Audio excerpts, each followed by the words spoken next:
esta ocasión estaremos tratando la grandeza del Hijo de Dios basado en el Evangelio de Lucas, capítulo 7, versículo 1 al versículo 10, y vamos a dar inicio con los 3 primeros versículos al suceso histórico que aconteció en esta ocasión. Y dice de la siguiente manera el versículo 1: Después que hubo terminado todas sus palabras al pueblo que le oía, entró en Capernaum, y el siervo de un centurión, a quien éste quería mucho, estaba enfermo y a punto de morir. Y cuando el centurión oyó hablar de Jesús, le envió a unos ancianos de los judíos, rogándole que viniese a sanar a su siervo. Nos estaremos enfocando en 3 aspectos. El primer aspecto: Jesús impacta en la vida de un militar. Segundo aspecto: un militar acude a Jesús. Y tercer aspecto: Jesús da una muestra de quién es Él realmente. En esta ocasión quiero compartirles una pequeña introducción de la vida y poema del autor inglés Francis Thompson, donde él había emprendido la carrera de sacerdote y fracasó dentro de la vida sacerdotal en el mundo católico, y emprendió también la carrera de medicina y también no logró obtener los títulos en el ámbito médico, y como consecuencia cayó en los vicios de la mala vida, en el alcohol y en otros como son las drogas, dejándose y despojándose a sí mismo en el abandono. Y en ese proceso de vida él escribe uno de sus poemas muy brillantes que se titula El sabueso del cielo, o El sabueso en busca de Dios, donde este sabueso en este poema va y viaja a todos los confines de la tierra, luego emprende un viaje hasta el alba, y toca las puertas del alba, incluso visita al astro sol y a las diferentes estrellas, tocando las puertas de oro de aquellas estrellas en busca de Dios. En ese viaje y esa aventura en la búsqueda de Dios, este sabueso no sabía que Dios ya lo había encontrado a él antes que el sabueso se encontrara con Dios. Es muy posible que es tu historia y es mi historia. Es que te invito a emprender este suceso, del suceso que nos habla acá Lucas acerca de este sabueso, de este militar también que estaba en busca de Jesús. Y cuáles fueron las razones por cuales él lo buscaba en esta ocasión.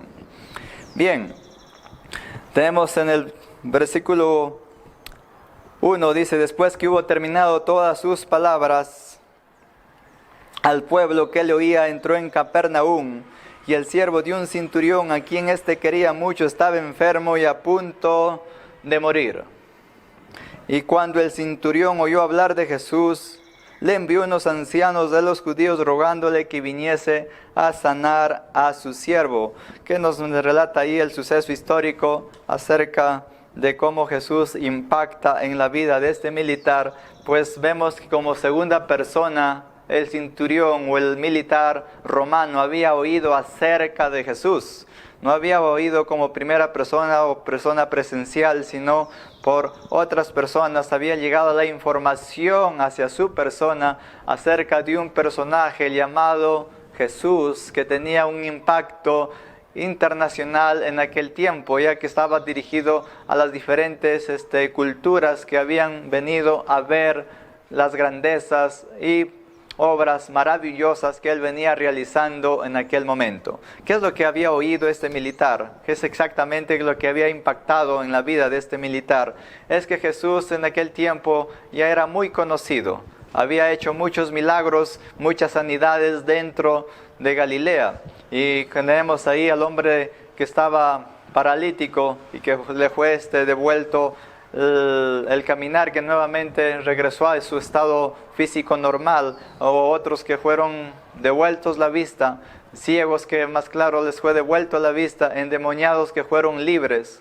Pero la parte más impactante de este personaje llamado Jesús, que había llegado a los oídos de este centurión, tenía no solamente el poder de resucitar muertos, sino tenía el poder de perdonar pecados. Eran las credenciales que solamente, ¿qué cosa? Tenía el Hijo de Dios, nadie más. Eran las credenciales que atestiguaban y daban testimonio a su nación de que Él era Dios realmente, era Dios hecho materia en aquel entonces. Y al oír esto el centurión, que había un hombre con esa autoridad que podía hacer todas esas cosas y que se encontraba en aquella región donde él estaba a cargo como militar de Galilea, pues lo que primero que actuó fue mandar a unos ancianos, dice, hombres importantes de la nación de Israel, que fueran y acudieran a la presencia de Jesús para que Jesús sanara a su siervo, porque dice el texto que estaba a punto de morir. ¿Qué es lo que nos está expresando en ese momento? Que él estaba a punto de dejar este mundo. Y este centurión, no sabemos la relación tan especial que tenía por este esclavo, porque acá habla de un esclavo, de un dolus.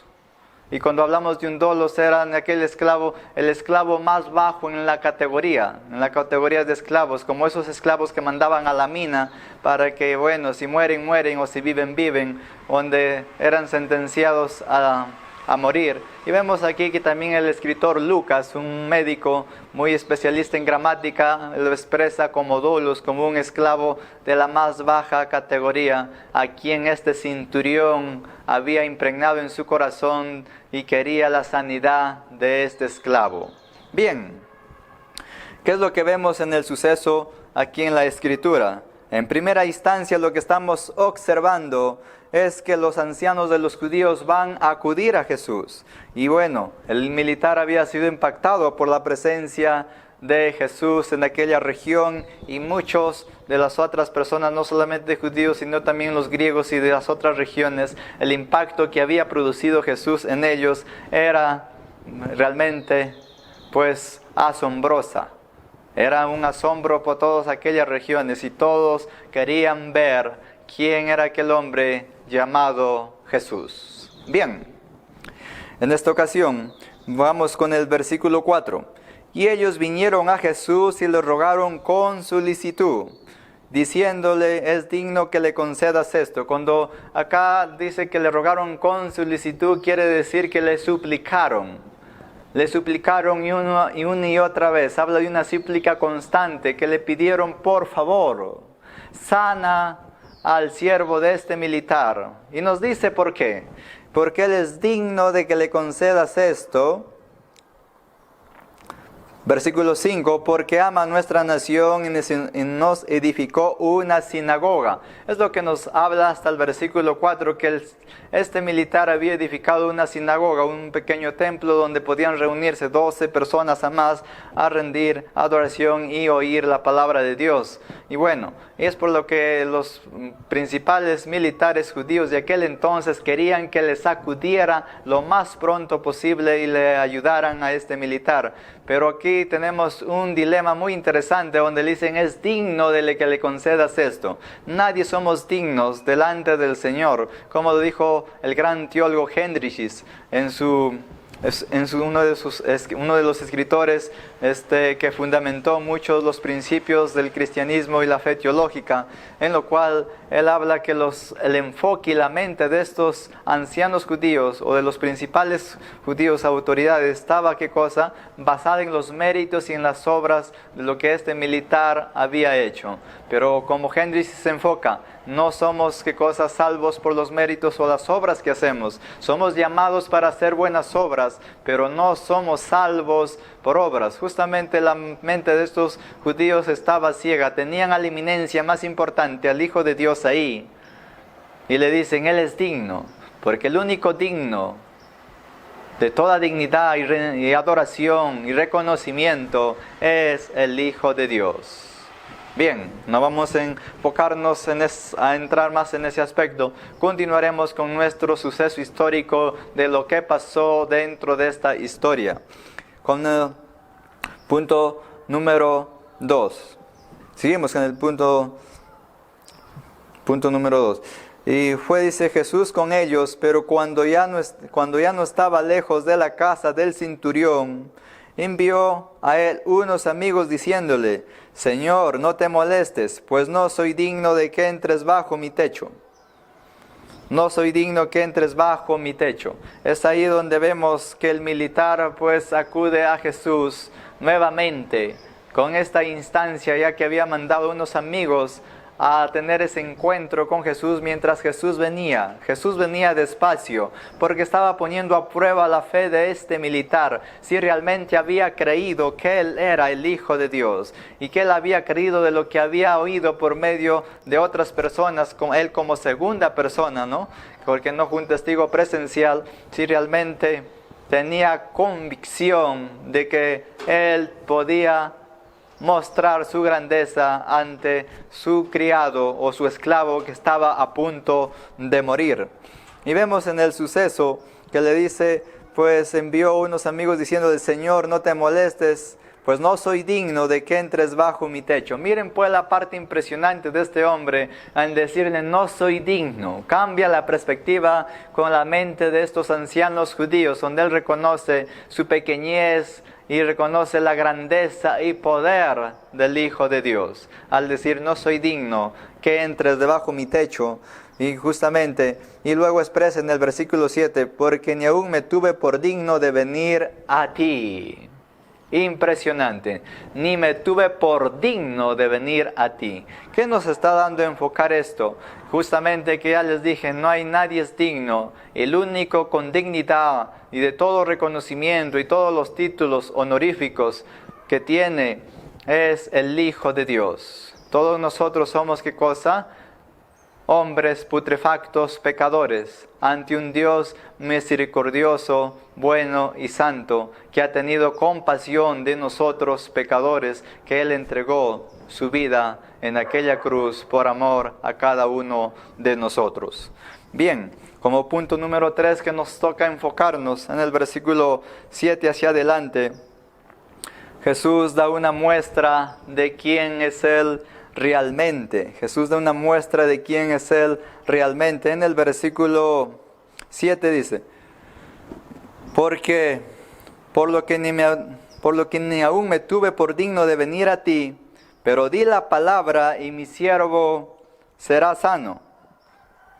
Porque también yo soy hombre puesto bajo autoridad, y tengo soldados bajo mis órdenes.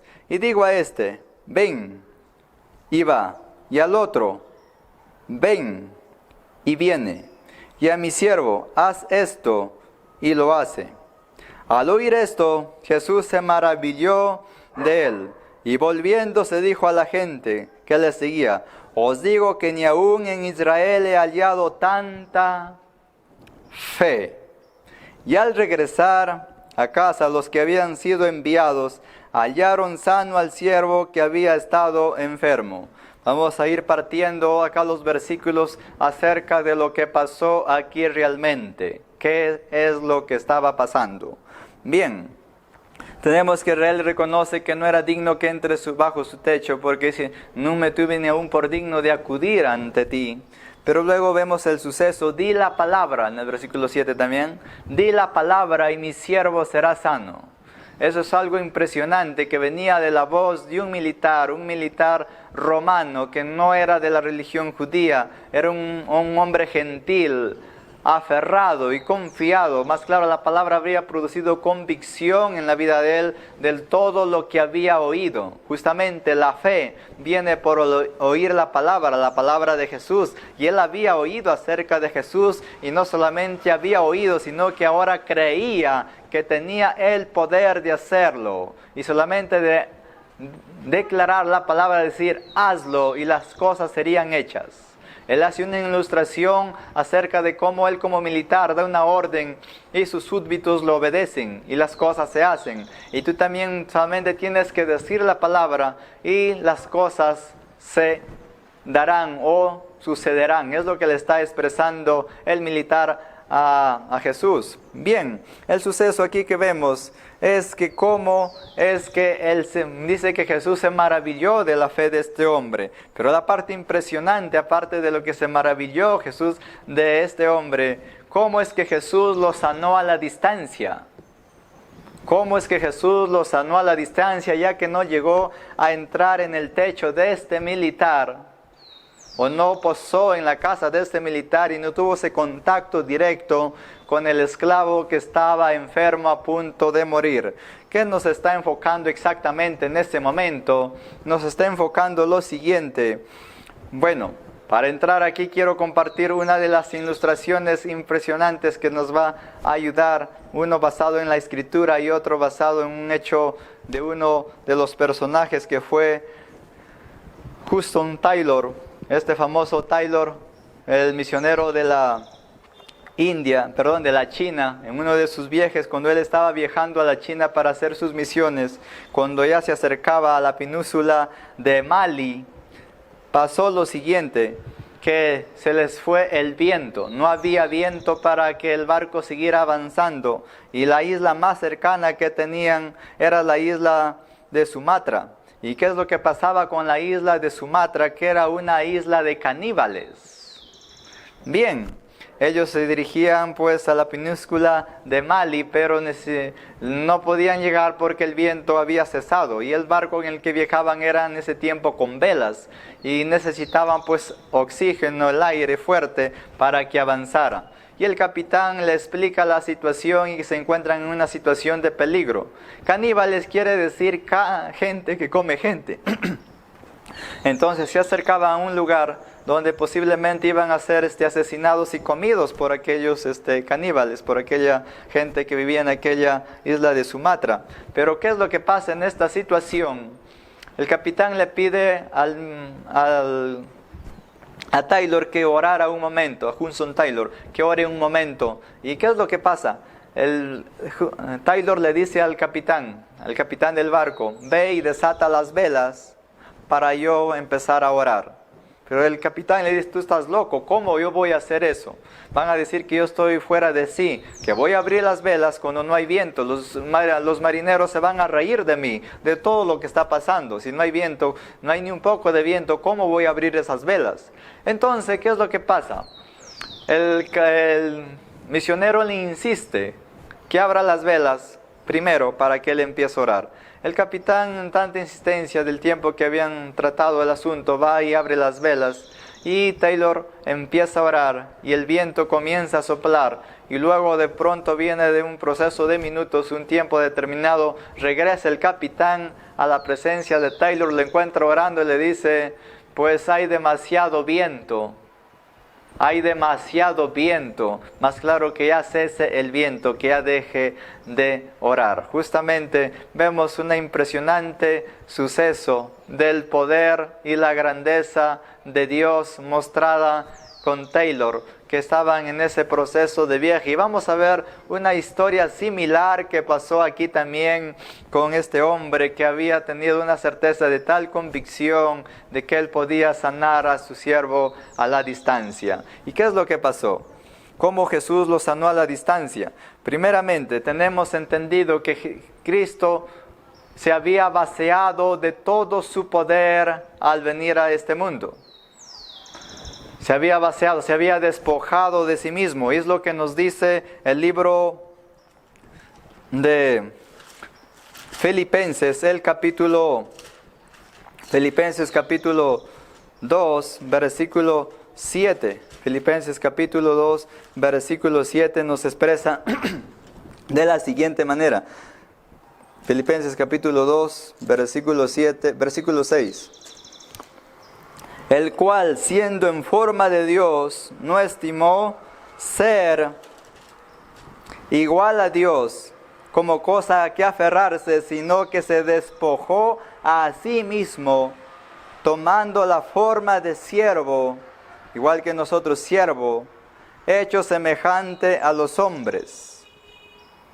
Hecho semejante a los hombres. ¿Qué nos está expresando ahí? Que tomó la forma humana, que se despojó de su deidad como Dios, que se despojó de su omnipotencia, de su deidad, de que Él era Dios y se hizo materia y habitó entre nosotros. ¿Y cómo es que Él pudo sanarlo a la distancia si Él hasta ese momento había dejado su estado de gloria? Cuando hablamos de vaciarse, es cuando usted tiene una fuente y vacía todo el líquido de agua que tiene ahí y queda sin nada dentro, vacío. Justamente Él se vació a sí mismo para venir y habitar entre nosotros. ¿Cómo es que Él operó a la distancia y trajo una sanidad a la distancia? Porque en el último versículo 10 sostiene que cuando los enviados o amigos del centurión retornaron a la casa, el siervo o el esclavo se encontraba sano. Usó el Bluetooth. Jesús lo sanó vía Bluetooth a la distancia, envió un poder vía Bluetooth para que se sanara. ¿Qué es en sí lo que estaba pasando en ese momento y cómo ocurrió esa sanidad? Si Él había dejado su estado de deidad y de gloria, se había despojado a sí mismo. ¿Recuerdan la historia cuando Él se encontró con los apóstoles, con los discípulos en la barca en el mar de Galilea y cuando la marea de pronto se levantó con fuerza? Y los discípulos se desesperaron y les dijo, hombres de poca fe. Es lo que les dijo Jesús, no les premió, sino les exhortó. Hombres de poca fe, ¿qué pasó? Él en ese momento, cuando se presentó, ¿qué es lo que hizo? Le dijo, viento, te ordeno que te calmes, mar, cálmate. No, en ninguna manera, solamente Él se presentó ante la naturaleza, sacó su DNI y le enseñó al viento y le enseñó al mar. Y el mar y el viento se detuvieron, porque el mar, el viento y el mar reconocieron en ese momento y dijo, mi Creador, mi Señor.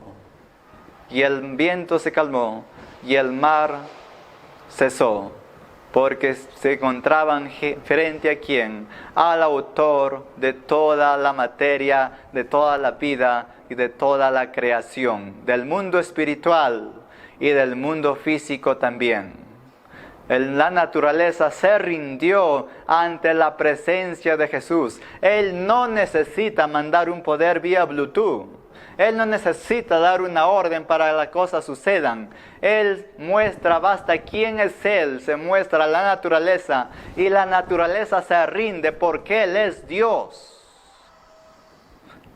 Él es Dios. Y no hay Dios fuera de Él. Él se estaba ahí dando a conocer un poquito de lo que Él en sí es realmente por dentro. Él sacó y se mostró a sí mismo, a la naturaleza. Es por eso que uso la ilustración de la DNI como moraleja, para que me dejen entender. Él se muestra a sí mismo y la naturaleza reconoce y se rinde y dice, mi Creador y mi Señor.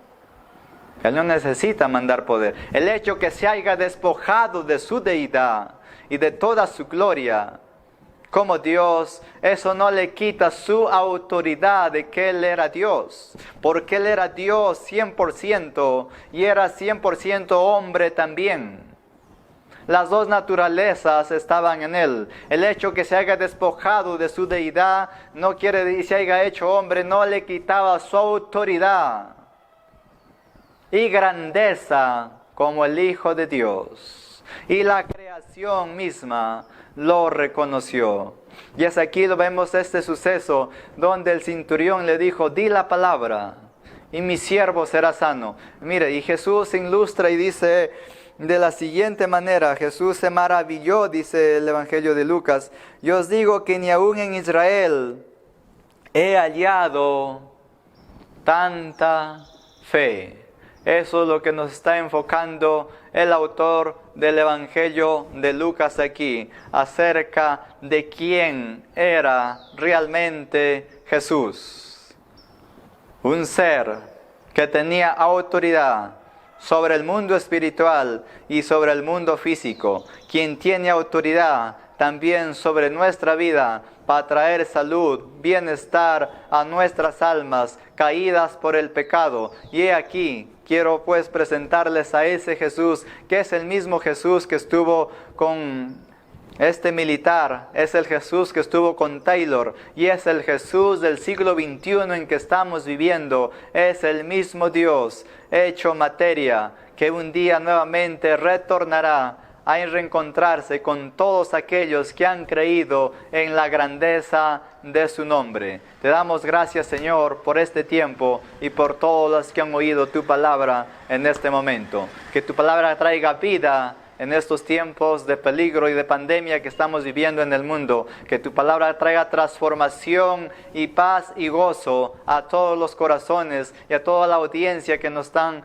viendo vía internet. Dios, Señor, bendice a todas las vidas y a todas las almas en este momento. Que tu palabra haya traído edificación, transformación y gozo a sus corazones. En el nombre de Jesucristo, tu Hijo. Amén y amén. Que Dios les bendiga a todos los amigos que nos han sintonizado. Compartan nuestros materiales vía internet con sus amigos y sea parte de este ministerio compartiendo la palabra de Dios con aquellos que también requieren ser edificados por la palabra del Señor.